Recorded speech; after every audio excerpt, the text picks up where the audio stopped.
And now, your first Alert 5 weather. Good afternoon, everyone. We're going to get right to it. We've got a lot of severe weather going on in the viewing area at this time. Anywhere that you see a shade of pink right here, that's a severe thunderstorm watch, and that's good until 11 o'clock this evening. So I-25 out towards the eastern plains, towards the Kansas border tonight. And now we've got also a new severe thunderstorm warning for Pueblo County. I'll have to get that information for you in just a minute, but we're going to focus in on Colorado Springs, where we have actually two severe thunderstorm warnings, both of which expire at 5 p.m. But this storm is moving to the southeast at around 20 miles an hour. 70-mile-an-hour wind gusts have been indicated with this storm, and you can see here it's now spreading to the eastern half of the Colorado Springs area into the southeastern corner.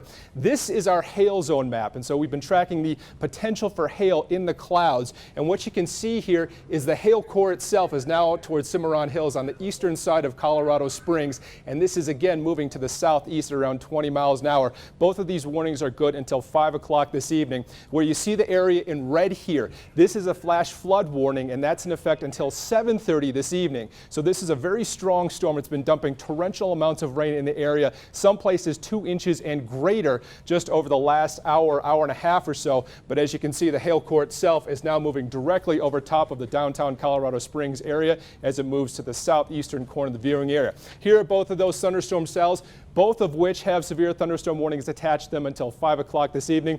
This is the latest one that we've just gotten in here for Pueblo. We're going to get the information on this in just a second, but you can see the eruption here of these thunderstorms as it's come up from the south, as well as this one over Pueblo West, indicated probably around 60 to 70 mile an hour wind gusts, as well as small hail with these two cells as well. Here are the current conditions in Colorado Springs at this hour. 60 degrees, and you can see through the cams at this hour. You can barely see, in fact. Here's the roadway. You can see just a couple of cars on there, cars down the bottom of your screen. Northwest winds 43 miles an hour. I had to do a double check on that just now. 43 miles an hour sustained at the airport. So these thunderstorms, as they're moving through, they're developing, they're moving through the area, they do mean business. Down in Pueblo, we have current winds at 29 miles an hour. It's still warm out there with a temperature of 95 degrees, and I don't quite think that the rain has hit that area just yet. But here's where you can see a contrast in temperatures where the thunderstorms have and have not developed. Eastern Plains, triple digits. Colorado Springs, 60 degrees, 62 in Monument, and that's where we still have yet to see some of those, I should say that's where the thunderstorms have developed, and we're getting rain-cooled temperatures and air at this hour. Satellite and radar, you can see here these thunderstorms. It's a pretty good line from I-25 down towards Los Animas County, and what they're doing here is as they're developing, they're starting to collide, and as they do, they kind of, if you can imagine, two waves on a lake that just all of a sudden meet, and you know how they go upwards, and then they come down. And it's the downward effect that we're actually starting to feel right now with hail, strong winds, as well as torrential rain moving through with these storms. But this line here that's developing, it's going to move out into the eastern plains here over the next couple of hours. So here we are at 5 o'clock this evening with the forecast. Here are the strong thunderstorms over Colorado Springs as well as Pueblo.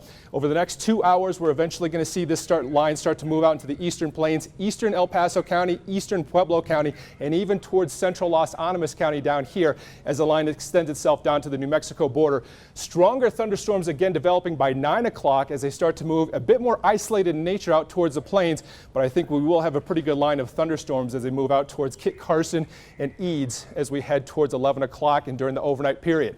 Eventually things will calm down while we're sleeping here out in the eastern plains. We'll look for mostly clear skies to start our Sunday, and then another round on Sunday afternoon. But this one won't be as widespread. It won't be nearly as strong as we're looking for pretty much isolated thunderstorms once again developing on I-25 around 2 o'clock and then moving out into the eastern plains by later on this afternoon. So your forecast for tomorrow in terms of those high temperatures, it's going to be a lot cooler than it was today for sure. Temperatures only in the upper 70s for the Tri-Lakes area. Chance for those thunderstorms by late afternoon. Mid-80s for us here in the Pikes Peak region with those thunderstorms starting to work in.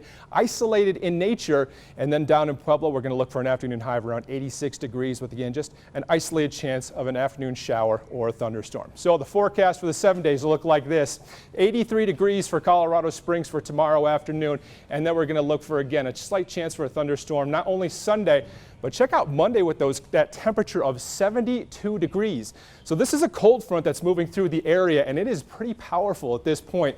And it's indicated not only by the thunderstorms that you're feeling out there through your windows right now, maybe some of the window pane is starting to rattle, but also you're going to feel it in the temperatures, see it on the thermometers, not only for Sunday, but for Monday. Eventually we'll start to dry things out as we go into Monday night and Tuesday, and we'll start to warm things up once again, cooking in Canyon City into the lower 90s by Wednesday.